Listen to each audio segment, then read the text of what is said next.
तो आज आपका टॉपिक है इक्वेशन ऑफ कंटिन्यूटी।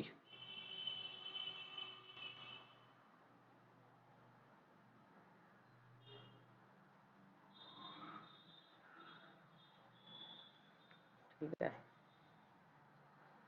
अभी ये इक्वेशन ऑफ कंटिन्यूटी क्या है कि फ्लूइड डायनामिक्स का पोर्शन है ये कि किसी क्रॉस सेक्शन से अगर फ्लूइड फ्लो हो रहा है, समझो इस तरह से अगर क्रॉस सेक्शन है, इस तरह से वैरिंग क्रॉस सेक्शन है, एक ट्यूब है जिसका क्रॉस सेक्शन वैरी हो रहा है, यहाँ पे एरिया कम है और यहाँ पे इसका क्रॉस सेक्शनल एरिया बढ़ रहा है। तो इक्वेशन ऑफ कंटिन्यूटी हमें क्या बताता है, A1 V1 is equal to A2 V2। इस तरह से ये इक्वेशन ऑफ कंटिन्यूटी है। और यहाँ से क्या हम बता सकते हैं, यही से हम बता सकते हैं कि AV is equal to constant है कि नहीं, AV is equal to constant. This is the equation of continuity. तो इसका हम प्रूफ देखने वाले हैं आज कि ये इक्वेशन तो है लेकिन इसको प्रूव करना पड़ेगा ना हमें। ठीक है, तो यही देखेंगे हम।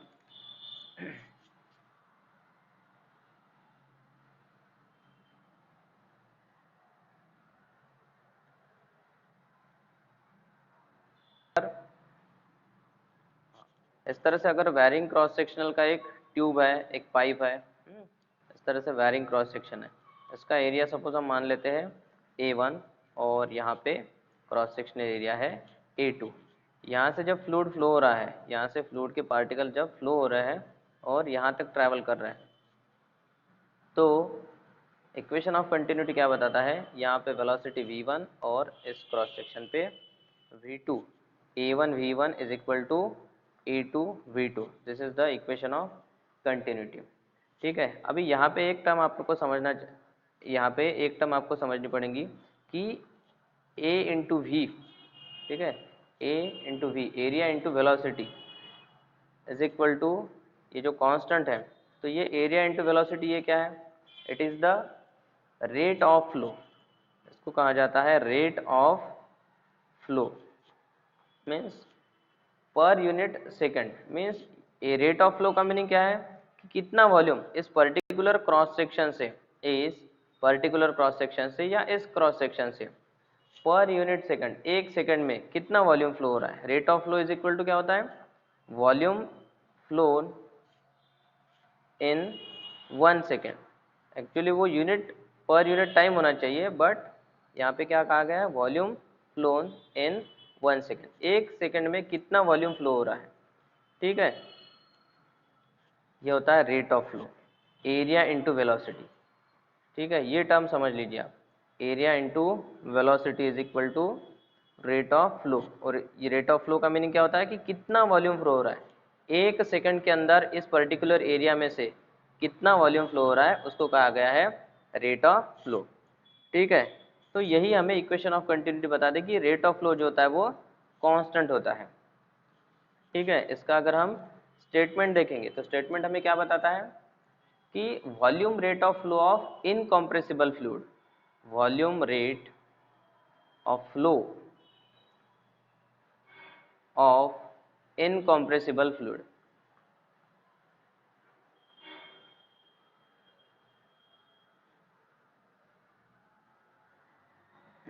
For a steady flow. ये तो स्टेटमेंट है, इसको प्रूव भी करेंगे हम। ठीक है, for steady flow is the same throughout the flow, is the same throughout the flow।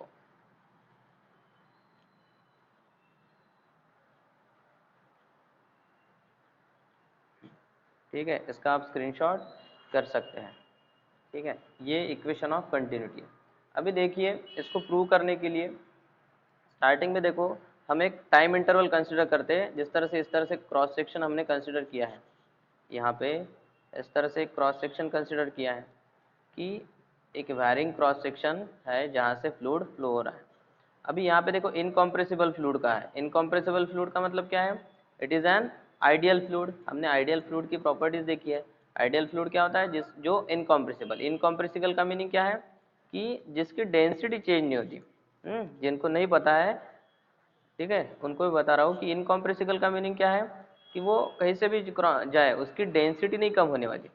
Density does not change, density remains constant. जिसकी डेंसिटी कांस्टेंट रहती है उस फ्लूइड को कहा जाता है आइडियल फ्लूइड, या फिर ऐसा कह सकते हैं आइडियल फ्लूइड की एक प्रॉपर्टी है कि उसकी डेंसिटी कांस्टेंट रहती है कि नहीं। तो ये तो हम देख चुके हैं।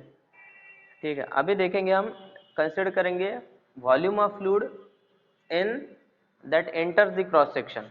यहाँ पे देखो ये एरिया है A1, ये यहाँ पे क्रॉस सेक्शनल एरिया है A2। तो हमें डेरिवेशन के लिए स्टार्टिंग में कंसिडर करना पड़ेगा कि volume of fluid that enters in the cross section, that enters in the cross section.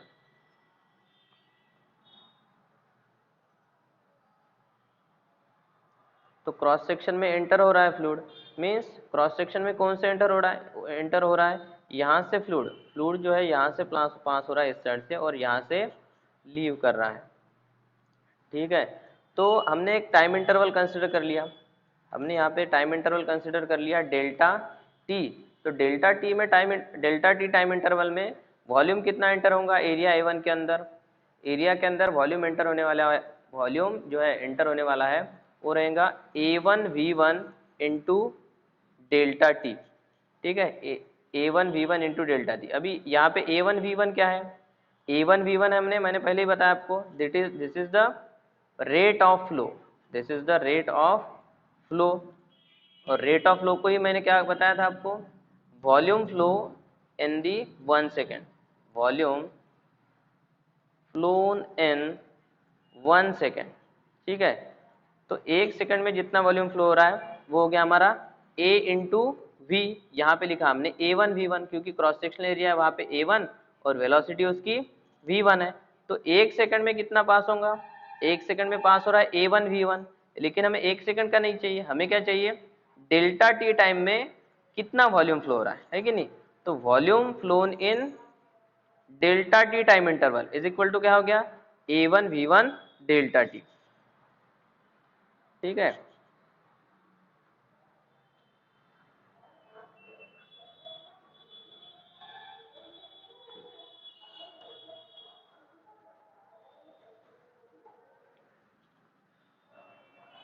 हाँ, तो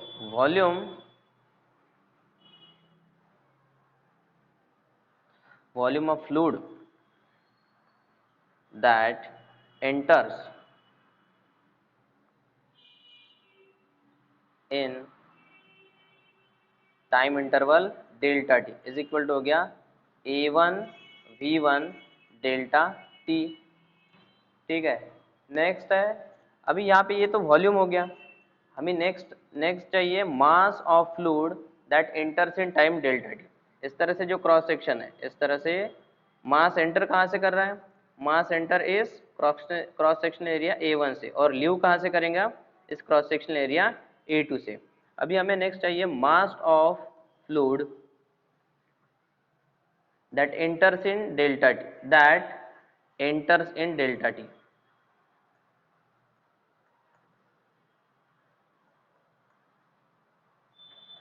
ठीक है, तो मास कितना एंटर होने वाला है, देखो यहाँ पे वॉल्यूम की तो वॉल्यूम की तो हमने वैल्यू निकाल ली है, वॉल्यूम इज इक्वल टू कितना है यहाँ पे A1V1 डेल्टा टी।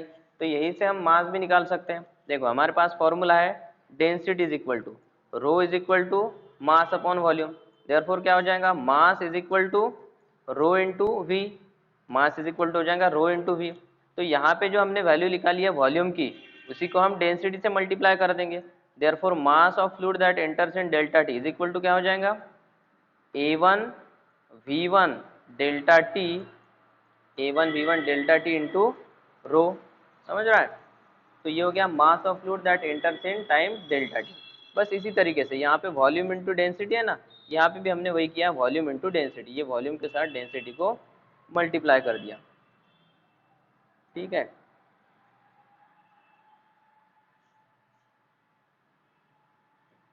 अब नेक्स्ट देखो यहाँ पे, और एक यहाँ पे देखो इस cross section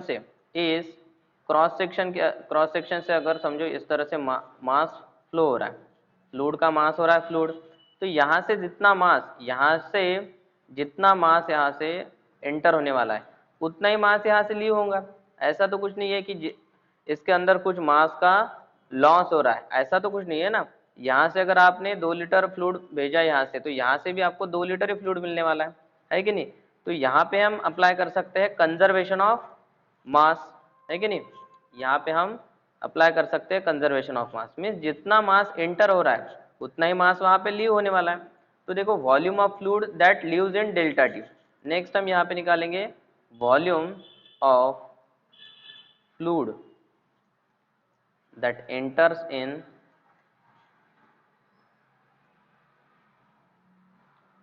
time interval delta t is equal to क्या मिल रहा है हमें, volume of fluid that sorry यहाँ पे चाहिए हमें that leaves in time delta T. Enters वाला तो निकाल लिया है कि नहीं, that leaves in time delta T.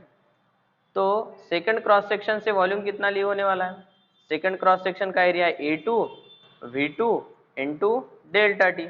जिस तरह से यहाँ पे एंटर का निकाला था हमने A1 V1 डेल्टा टी, यहाँ पे क्या किया आपका हमने rate of flow into time interval, उसी तरह से यहाँ पे rate of flow into time interval, ये हो गया volume of fluid that leaves in delta T. Next similarly हम निकाल सकते हैं mass of fluid that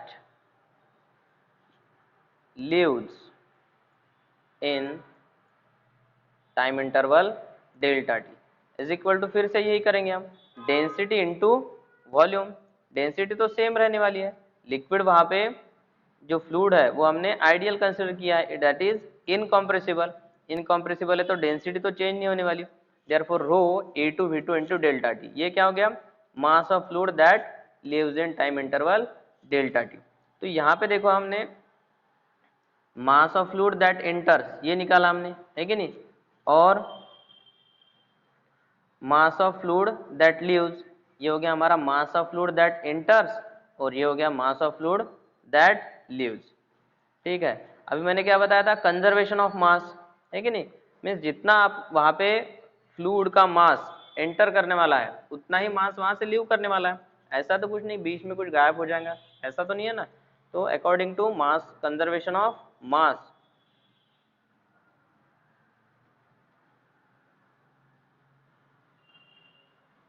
according to conservation of mass क्या लिख सकते हैं हम लिख सकते हैं mass of fluid that enters equals to mass of fluid that mass of fluid that enters is equal to mass of fluid that leaves, है कि नहीं, that leaves। तो mass of enters को हमने निकाला था, mass of fluid को रो A1 V1 delta T, ये क्या था हमारा mass of fluid that enters, और mass of fluid that leaves क्या है, रो A2 V2 into delta T, है कि नहीं, रो A2 V2 into delta T, इस तरह से। तो यहाँ पे देखो डेंसिटी सेम है और टाइम भी सेम है, टाइम इंटरवल। तो क्या हो जाएगा यहाँ पे A1 V1 is equal to A2 V2, A1 V1 is equal to A2 V2, this is the equation, continuity equation. ठीक है, इक्वेशन ऑफ कंटिन्यूटी कहते हैं या फिर इक्वेशन ऑफ कंटिन्यूटी। ठीक है, तो ये एक हो गया, और यही से हम क्या लिख सकते हैं, A1 V1 equals to A2 V2 equals to A3 V3 जितना भी रहेगा, यही से हम लिख सकते हैं AV is equal to constant, लिख सकते हैं ना, AV is equals to constant. यही ये दोनों जो है यही है इक्वेशन ऑफ कंटिन्यूटी। ठीक है, तो ये फॉर्मूला लिख लीजिए आप, A1 V1 equals to A2 V2 and AV is equal to constant. ठीक है, इसके पहले के भी अगर जो स्क्रीनशॉट है वो निकालने होंगे तो मुझे लास्ट में बताना आपने। ठीक है, उस वैसे तो ये रिकॉर्डेड वीडियो में इसकी लिंक तो मैं आपको भेजने ही वाला हूँ। ओके, तो ये एक है। अभी इससे रिलेटेड एक न्यूमेरिकल है आपके टेक्स्ट बुक में जो दिया है, वो न्यूमेरिकल एकदम सिंपल है, लेकिन हमारा मैंने क्या कहा था कि टेक्स्ट बुक के सारे न्यूमेरिकल्स लेंगे हम, तो यहाँ पे टेक्स्ट बुक का एक क्वेश्चन है न्यूमेरिकल, वो सॉल्व कर लेते हैं हम। तो क्वेश्चन कुछ इस तरह से है, एक डायग्राम दिया है और उसके ऊपर क्वेश्चन है, as shown in given figure, as shown in given figure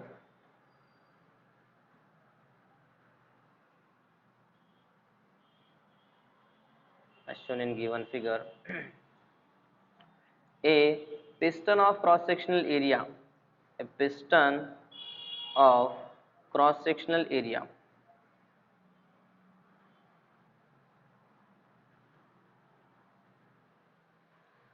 piston of cross sectional area 2 centimetre square, piston का क्रॉस सेक्शनल एरिया दिया है 2 centimetre square, pushes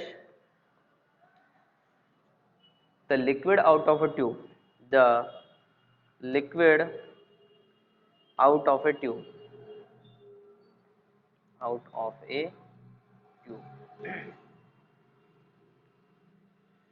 whose area at that outlet is, whose area at that outlet is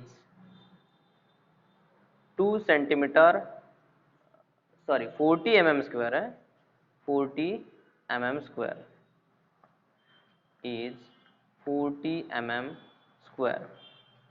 next है इसके आगे, the piston is pushed at rate of, the piston is pushed at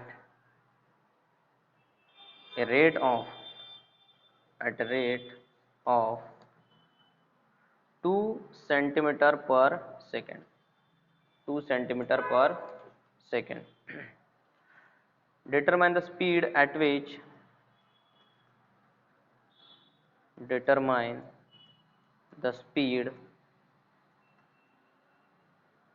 at which the fluid leaves the tube, the fluid leaves the tube।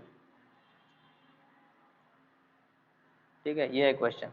अभी इसमें देखो क्या क्या दिया है, पहले तो इसकी डायग्राम मैं बना लेता हूँ। ठीक है, इसकी डायग्राम बता देता हूँ आपको। इस तरह से क्रॉस सेक्शनल एरिया दिया है, इस तरह से क्रॉस सेक्शनल एरिया दिया है, और यहाँ पे एक लगा दिया है पिस्टन, यहाँ पे इन्होंने एक फिक्स कर लिखा दिया है, यहाँ पे एक पिस्टन, इस तरह से पिस्टन है। ठीक है,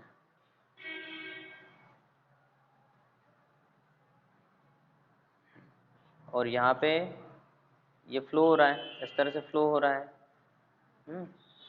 अभी देखो इन्होंने क्या कहा है, क्रॉस सेक्शनल एरिया, कि पिस्टन का क्रॉस सेक्शनल एरिया मीन्स ये वाला, यहाँ पे इस पॉइंट पे क्रॉस सेक्शनल एरिया, इसको कह देंगे हम A1। A1 is equal to कितना दिया है, 2 सेंटीमीटर स्क्वायर, है कि नहीं, इसको दिया है 2 सेंटीमीटर स्क्वायर।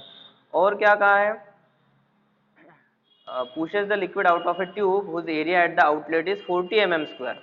यहाँ का एरिया एकदम ही छोटा कर दिया है, A2 इज इक्वल टू कितना कर दिया है, 40 mm स्क्वायर, ये बताया है। और क्या कहा है, the piston is pushed at rate of 2 centimetre पर सेकंड। इस पिस्टन को किस रेट से पुश किया है, पिस्टन को पुश किया है 2 सेंटीमीटर। अभी इसको पुश कर रहे हैं मीन्स इसको जितने रेट से पुश करेंगे उतने ही रेट से ये फ्लूइड को भी पुश करेंगे, मीन्स फ्लूइड की वेलोसिटी इस क्रॉस सेक्शन पे कितनी हो रही है, v1 is equal to 2 centimetre per second. ठीक है, तो इस तरह से गिवन है। अभी यहाँ पे देखो, और उसने क्या पूछा है, determine the speed at which the fluid leaves the tube. यहाँ से इस क्रॉस सेक्शन से किस स्पीड से वो लीव कर रहा है, तो v2 इज इक्वल टू पूछा है। ठीक है, तो ये तो एकदम सिंपल है, इक्वेशन ऑफ कंटिन्यूटी अप्लाई करेंगे तो ये हमारा सॉल्यूशन हो जाएगा। अभी यहाँ पे इसने देखो गिवन क्या दिया है, गिवन क्या क्या है वो लिख लो सबसे पहले। A1 इज इक्वल टू दिया है 2 सेंटीमीटर स्क्वायर, इसको कन्वर्ट कर लो मीटर में, 2 इंटू 10⁻⁻⁴ मीटर स्क्वायर। नेक्स्ट क्या दिया है, V1 इज इक्वल टू दिया है 2 centimetre per second is equal to 2 into 10⁻⁻² metre per second, ठीक है। और A2 इज इक्वल टू, ये mm² में दिया है तो 40 mm² है कि नहीं, 40 mm² is equal to 40 into 10⁻⁻6 metre square, ठीक है। ये इस तरह से गिवन डेटा हो गया। अभी नेक्स्ट देखो यहाँ पे, according to equation of continuity, अभी जो हमने डिराइव किया है according to equation of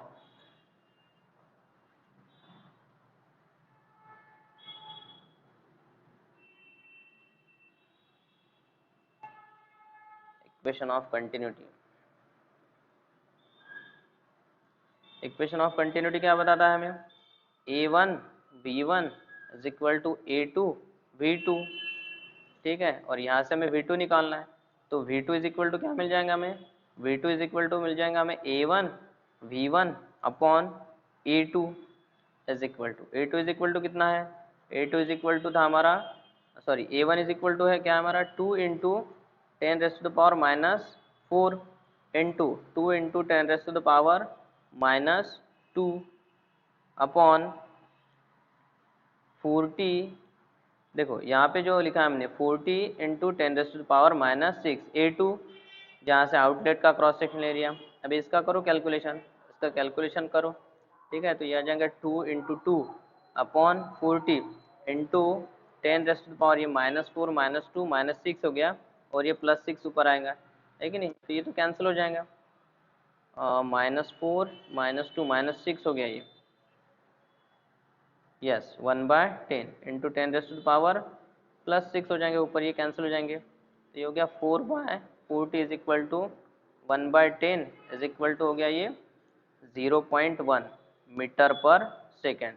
therefore V2 is equal to हमारा ये 0.1 मीटर पर सेकेंड।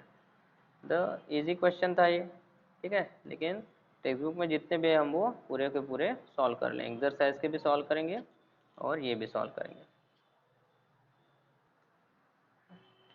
एक्सरसाइज में दिया है क्वेश्चन नंबर 15, ठीक है।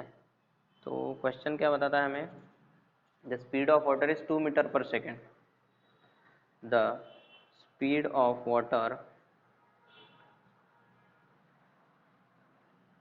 is 2 meter per second through a pipe of internal diameter.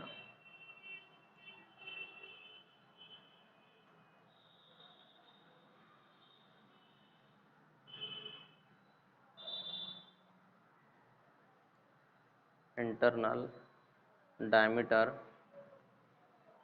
Speed of water in 2 is 2 meter per second through a pipe of internal diameter 10 centimeter. What should be the internal diameter? What should be the internal diameter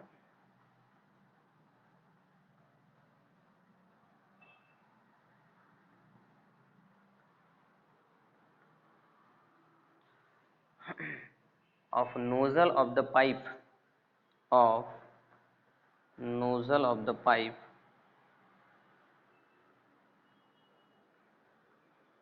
of nozzle of the pipe if the speed of water, if the speed of water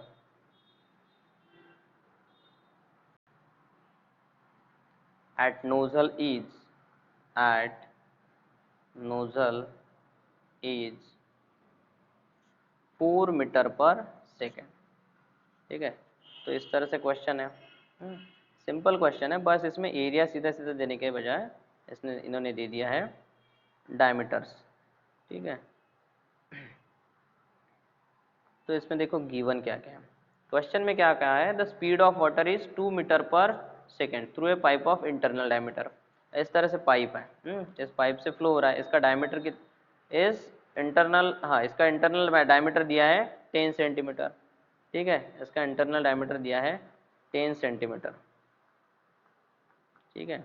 और क्या कहा है, इसकी speed कितनी given है, speed is equal to given है तो इस क्रॉस सेक्शनल एरिया को हम ले सकते हैं A1, या फिर डायमीटर को ले लेंगे D1 is equal to 10 centimetre.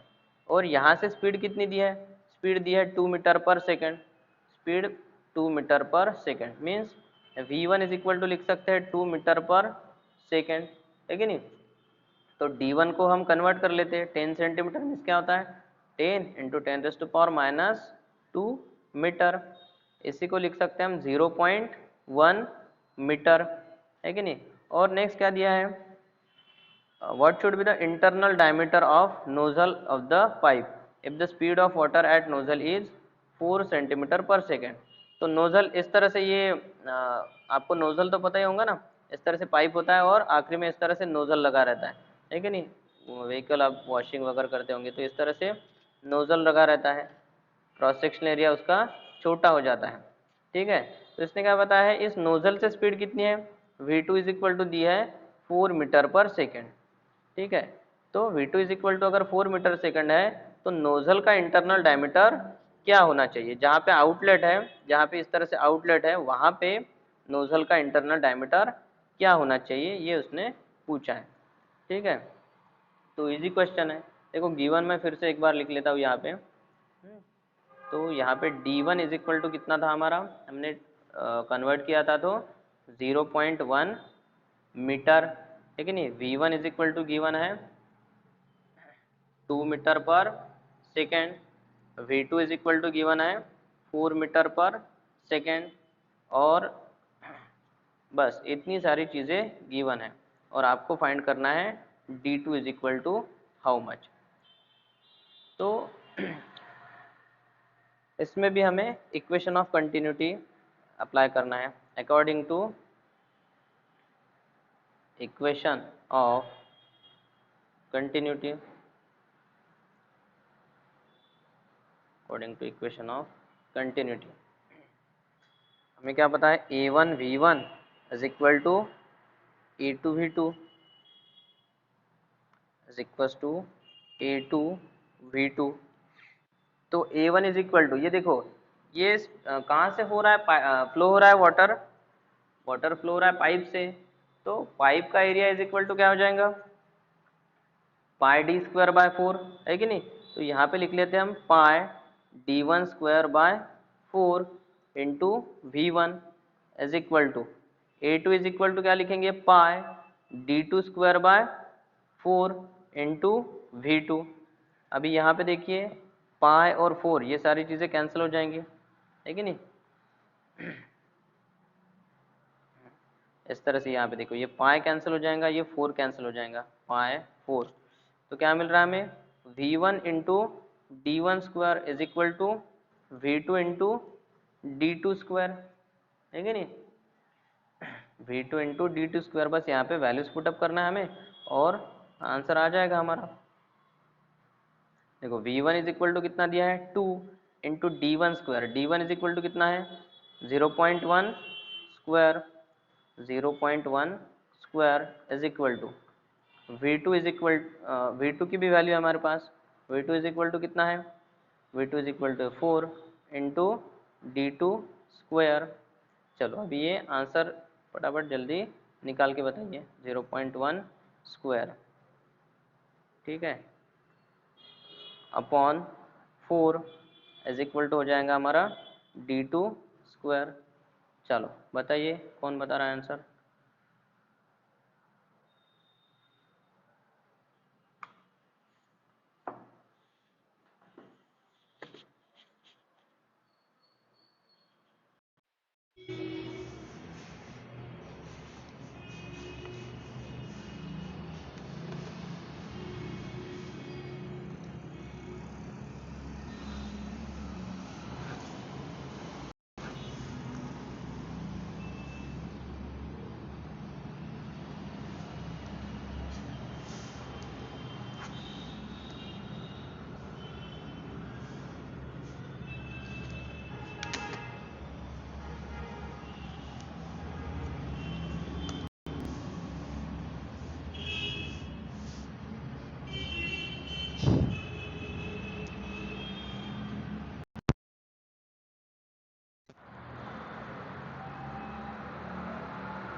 0.1/4, उसको आगे भी सॉल्व करना पड़ेगा ना, ठीक है, उसको आगे, ठीक है।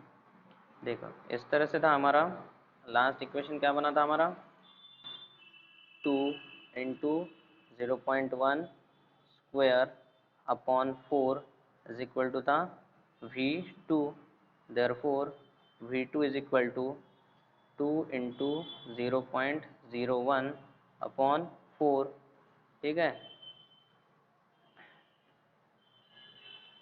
इसी तरह से था ना इक्वेशन, है कि नहीं, तो 0.01/2, सॉरी हम D2 निकाल रहे थे ना, है कि नहीं, हम निकाल रहे, हाँ हाँ D2 स्क्वायर निकाल रहे थे, वी आर फाइंडिंग आउट। चलो देख के सॉल्व करते हैं, ठीक है। यहाँ पे था हमारा D2 is equal to,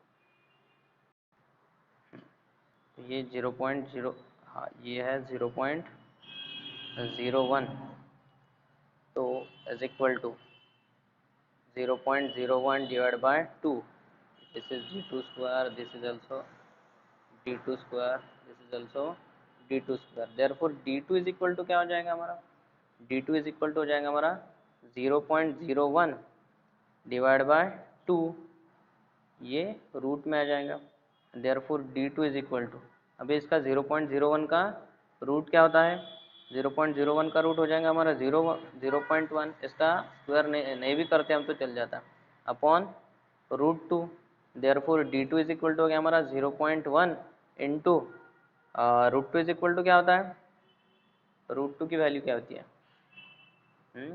√2 is equal to होता है 0.707, हाँ बताइए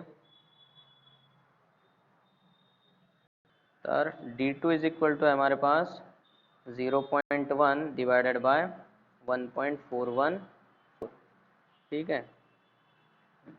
अब इसका रेसिप्रोकल फाइंड करना पड़ेगा, 1.414 का reciprocal, therefore D2 is equal to हो गया हमारा 0.1 इंटू 1.414 का रेसिप्रोकल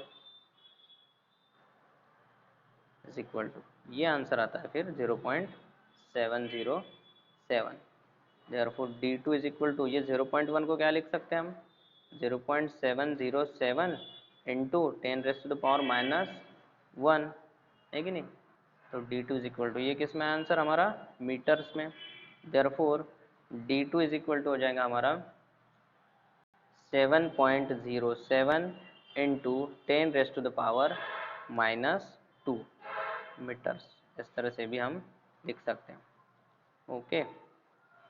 चलो कल एक क्वेश्चन लिया था हमने, 27 ड्रॉपलेट्स ऑफ वाटर, पता है ना, वो थोड़ा सा रॉन्ग हो गया था, लेकिन नहीं, लास्ट में पावर में गड़बड़ हो गई थी, तो उसे सॉल्व कर लेंगे, वो फिर से लेते हैं हम क्वेश्चन, 27 ड्रॉपलेट्स ऑफ वाटर, और टेक्स्ट बुक में जो आंसर दिया है एक्सरसाइज में इसका, उसमें पावर थोड़ा सा रॉन्ग है, 10⁻³ ऐसा कुछ लास्ट में है, तो वो गलत है, ठीक है। 27 droplets of water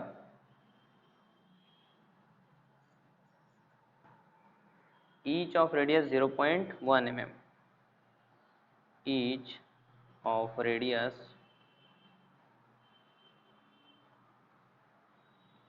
0.1 mm coalesce into a single drop, coalesce into a single drop,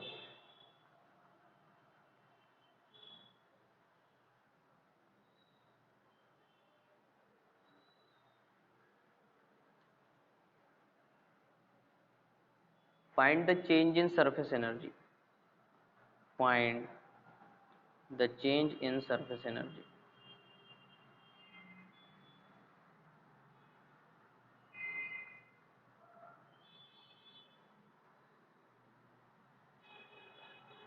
और गिवन है कि हमारे पास सरफेस टेंशन ऑफ वाटर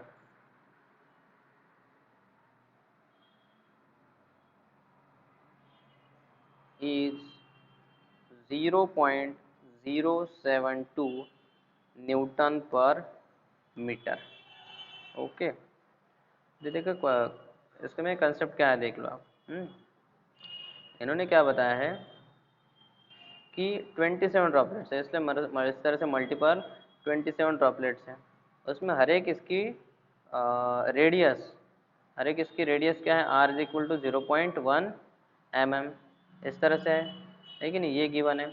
और ये 27 ड्रॉपलेट्स कंबाइन होके एक सिंगल ड्रॉप बना देते हैं। ठीक है, इस तरह से एक सिंगल ड्रॉप बना देंगे। तो उन्होंने पूछा इस तरह से अगर ये सिंगल ड्रॉप बनाते हैं तो इनमें change in surface energy D is equal to, या एनर्जी इज इक्वल टू कितनी चेंज होती है, ये हमें फाइंड करना है। और इसने सरफेस टेंशन भी दिया है, टेंशन तो गिवन देख लो इसका, r is equal to, small r is equal to 0.1 mm। इसी को लिख सकते हैं हम 0.1 इंटू 10⁻³ मीटर, है कि नहीं, या फिर सीधा सीधा लिख लो 10⁻⁻4 मीटर। ये small r is equal to given है। नेक्स्ट इसमें capital T surface tension is equal to क्या दिया है, 0.072 न्यूटन पर मीटर। ये दो चीज़ें गिवन है। अभी देखो मैंने आपको बताया था कि 27 ड्रॉपलेट्स अगर सिंगल ड्रॉप में कोएलिस हो रहे हैं, कोएलिस मीन्स वो कंबाइन होकर एक ही ड्रॉप बना रहे हैं। ठीक है, तो उसमें क्या होता है, वॉल्यूम सेम रहता है, वॉल्यूम सेम रहता है। तो 27 ड्रॉपलेट्स जो है वो स्फेरिकल फॉर्मेट में, तो एक स्फीयर का वॉल्यूम क्या होता है, 4/3 पाई स्मॉल r क्यूब। लेकिन यहाँ पे 27 ड्रॉपलेट्स है तो इसमें 27 से मल्टीप्लाई करना पड़ेगा, इज इक्वल टू ना, फिर कोआइल्स होने के बाद वो सिंगल ड्रॉप बना रहे हैं तो सिंगल ड्रॉप का वॉल्यूम क्या हो जाएगा, 4/3 capital 4/3 pi into capital R cube. ठीक है, तो इस तरह से 4/3 pi into capital R cube. तो यहाँ से हमें क्या मिल जाएगा, यहाँ से हमें कैपिटल R की वैल्यू मिलेगी, है कि नहीं, यहाँ से हमें मिलेंगी कैपिटल R की वैल्यू। बाद में एनर्जी के लिए formula E is equal to T into D A, है कि नहीं, energy is equal to T into D A. तो यहाँ पे सरफेस टेंशन है हमारे पास, E इज इक्वल टू निकालना है, और यहाँ से R निकलने के बाद हम A2 की वैल्यू निकालेंगे, ये स्मॉल r से हमें A1 की वैल्यू मिल जाएंगी, और दोनों का डिफरेंस निकालेंगे तो DA। इस तरह से हमें E is equal to find करना है। ठीक है, अभी यहाँ पे देखो, ये तो इरेज कर देता हूँ।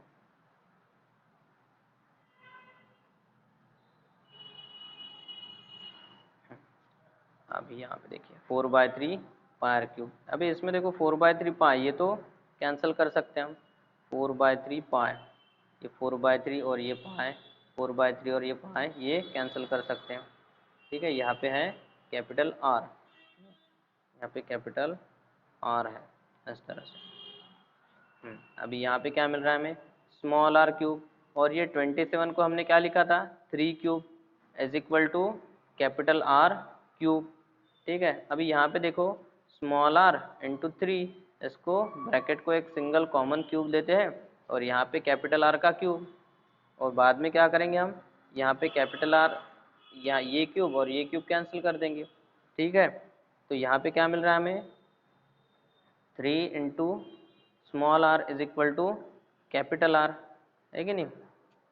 तो 3 into small r is equal to कितना है हमारे पास, small r is equal to था हमारे पास 10⁻⁻4 metre is equal to capital R। ये मिल गई हमें कैपिटल R की वैल्यू मीटर में। ठीक है, this is the value of capital R। अभी देखो कैपिटल R मिल गया हमें और स्मॉल r भी मिल गया है, तो यहाँ से हम निकाल सकते हैं, देखो E इज इक्वल टू जितना वर्क डन होगा, इसको E इज इक्वल टू भी लिख सकते हैं या W इज इक्वल टू, क्योंकि जितना वर्क डन होगा उतनी ही जितना यहाँ पे वर्क डन होगा उतनी ही एनर्जी रिलीज होने वाली है। तो E इज इक्वल टू लिख सकते हैं हम T into D A, is equal to T into D A. तो E इज इक्वल टू क्या है हमारे पास, हाँ, E is equal to T की वैल्यू पुटअप कर देते हैं 0.072, into D A is equal to A1 minus A2। सबसे पहले वो जब 27 ड्रॉपलेट्स रहेंगे उसका सरफेस एरिया ग्रेटर रहेगा, तो E इज इक्वल टू देखो क्या लिख सकते हैं हम, 0.072 इंटू 0.072 इंटू स्फीयर का सरफेस एरिया क्या होता है 4 पाई स्मॉल आर स्क्वायर। लेकिन यहाँ पे 27 ड्रॉपलेट्स है तो यहाँ पे हमें मल्टीप्लाई करना पड़ेगा 27 से, ठीक है। यहाँ पे हमें करना पड़ेगा मल्टीप्लाई, सबसे पहले into A1 is equal to 27 into 4 pi small R square minus A2 is equal to single drop है तो यहाँ पे 4 पाई कैपिटल आर स्क्वायर। इस तरह से ये कर सकते हैं हम। अभी नेक्स्ट देखो, इसके आगे E इज इक्वल टू इस तरह से लिखा था हमने 0.072 into 27 into 4 pi into small R square minus था 4 पाई कैपिटल आर स्क्वायर, ठीक है। तो E इज इक्वल टू क्या हो रहा है हमारा, E is equal to 0.072 into यहाँ पे देखो क्या कॉमन क्या निकाल सकते हैं हम, 4 पाई को कॉमन निकाल सकते हैं, तो 4 पाई को कॉमन निकाल लिया, अंदर क्या बचा 27 इंटू 4, 27 इंटू सॉरी 4 को भी कॉमन निकाल लिया ना हमने, तो 27 4 पाई को निकाल लिया हमने कॉमन, तो बचा क्या यहाँ पे 27 R square minus 27 R square minus capital R square, ठीक है। अभी यहाँ पे स्मॉल आर और कैपिटल आर की वैल्यूज पुटअप कर देंगे तो हमें एनर्जी की वैल्यू मिल जाएंगी, into 4 into 3.14, 4 into 3.14, next 27 into small R square, 27 into small R square, इसको नीचे लिखता हूँ मैं, यहाँ पे शायद बैठेगा नहीं है, चलो ठीक है यहीं पे देखता हूँ, स्मॉल आर स्क्वायर, तो small R is equal to कितना था हमारे पास 10 raised to the power -4, 10 raised to the power -4,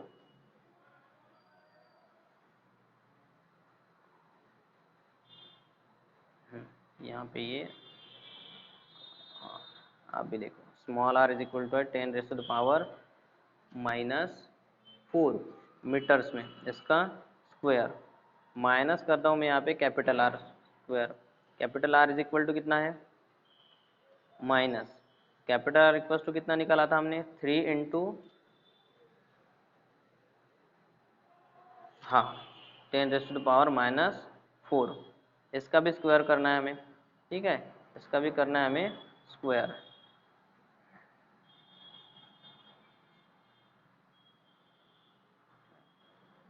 इस तरह से, ठीक है।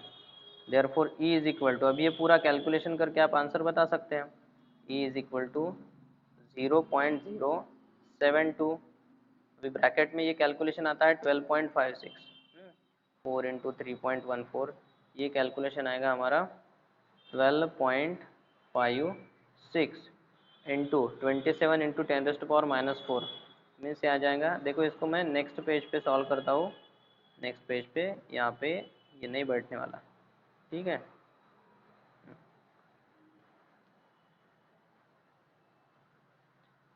तो E इज इक्वल टू इस तरह से था 0.072, 0.072 27 into 10 raised to the power -4 इसका स्क्वायर, माइनस था हमारे पास 3 into 10 raised to the power -4 bracket square, therefore E is equal to मिल रहा है हमें 0.072, हाँ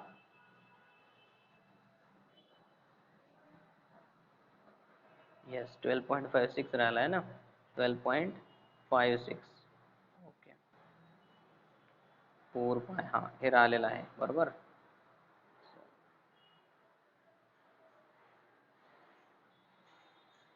यहाँ पे ब्रैकेट में 12.56 रह गया यहाँ पे, 12.56।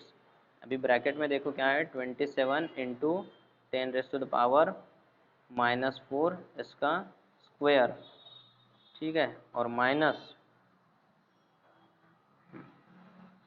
है हमारे पास 3 इंटू 10⁻⁻⁴ ब्रैकेट स्क्वायर। समझ रहा है ये यहाँ पे सबट्रैक्ट करना है हमें, ठीक है, इस तरह से। Therefore E is equal to, यहाँ पे 0.072 है, 0.072। अभी यहाँ पे हो रहा है 12.56।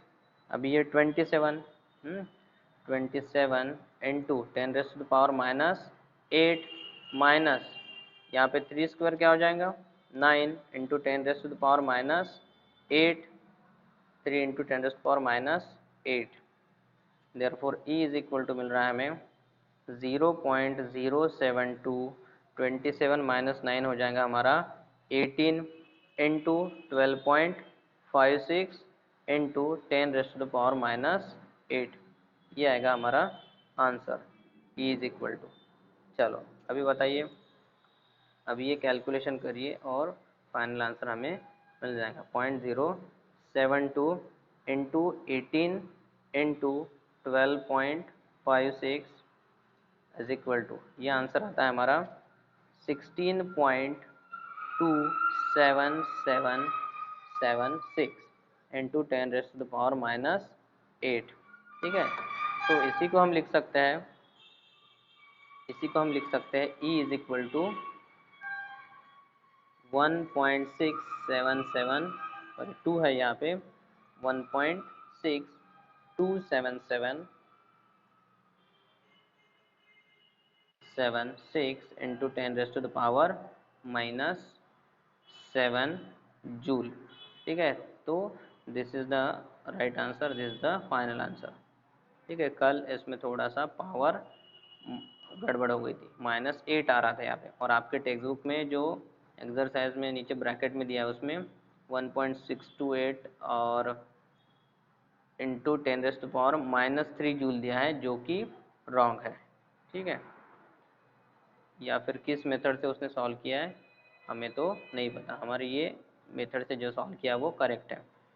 ठीक है, तो E इज इक्वल टू, इसको सिग्निफिकेंट फिगर्स में कन्वर्ट करेंगे तो ये आ जाएगा 1.628 इंटू 10⁻⁻7 जूल। ठीक है, तो इस तरह से हमारा ये न्यूमेरिकल हो गया है।